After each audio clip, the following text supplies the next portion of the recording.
सुप्रभात बच्चों, कैसे हो आप। आशा करती हूँ बेटा आप स्वस्थ होंगे और अपना काम नियमित रूप से कर रहे होंगे। बेटा आज हम पढ़ेंगे क्रिया। अब क्रिया किसे कहते हैं? तो जिन शब्दों से किसी कार्य का करना या होना व्यक्त हो उसे क्रिया कहते हैं। जिन शब्दों से किसी कार्य का करना या होना व्यक्त हो उसे क्रिया कहते हैं।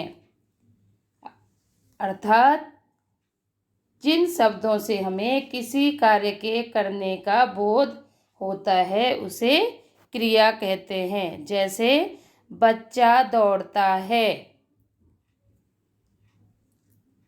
धातु, धातु किसे कहते हैं बेटा?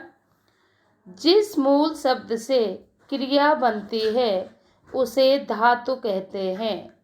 ऐसे इस प्रकार भी कह सकते हैं, क्रिया के मूल रूप को धातु कहते हैं।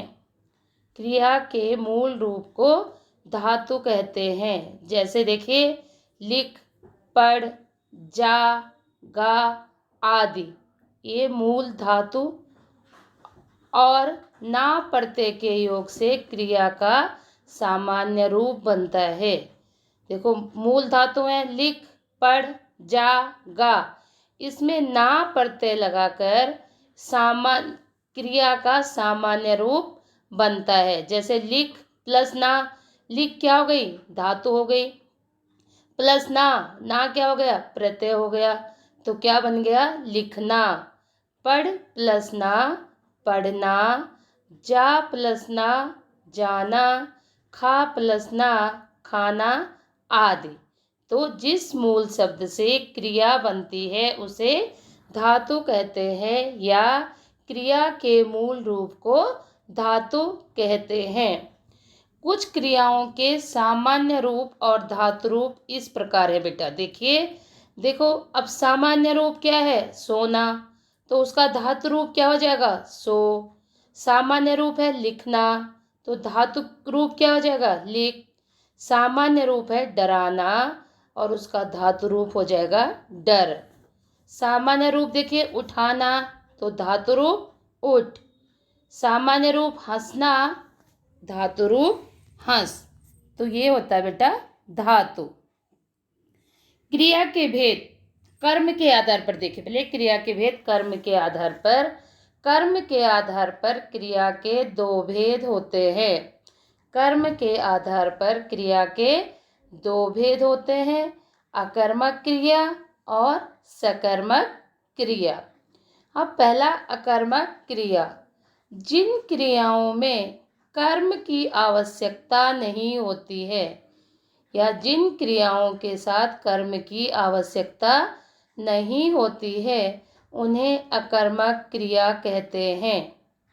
जिन क्रियाओं में कर्म की आवश्यकता नहीं होती है उन्हें अकर्मक क्रिया कहते हैं।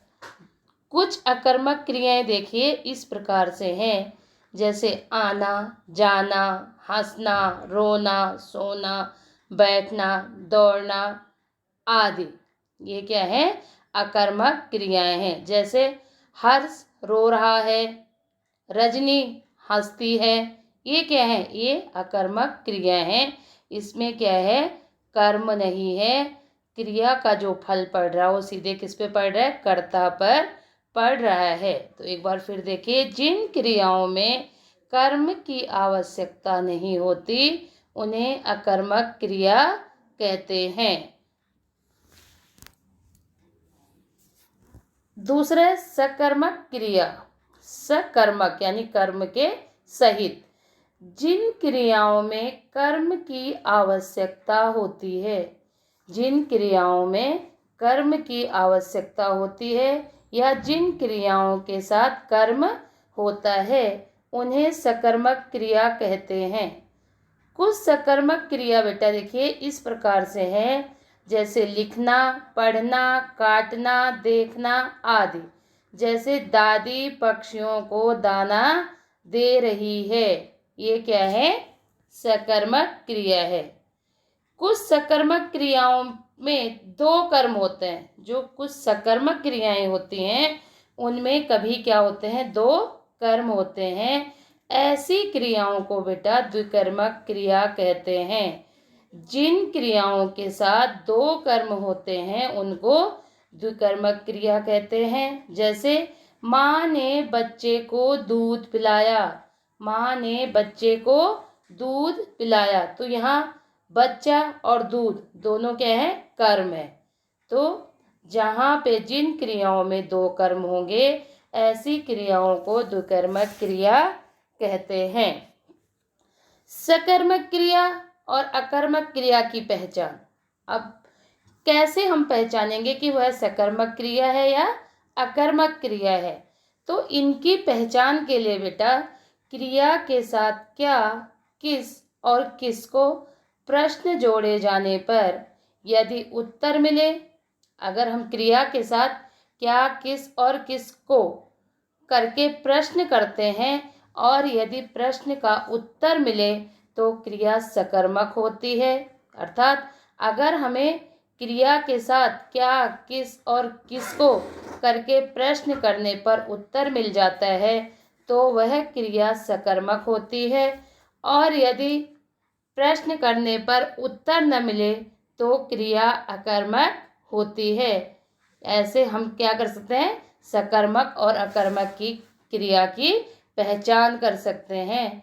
जैसे पिता ने पत्र लिखा, अब पिता ने क्या लिखा, पत्र, तो क्या हो गई, ये सकर्मक है। तो बेटा सकर्मक और अकर्मक क्रिया की पहचान के लिए हम क्रिया के साथ क्या, किस और किसको प्रश्न जोड़े जाने पर यदि उत्तर मिले तो क्रिया सकर्मक होती है और यदि उत्तर न मिले तो क्रिया अकर्मक होती है।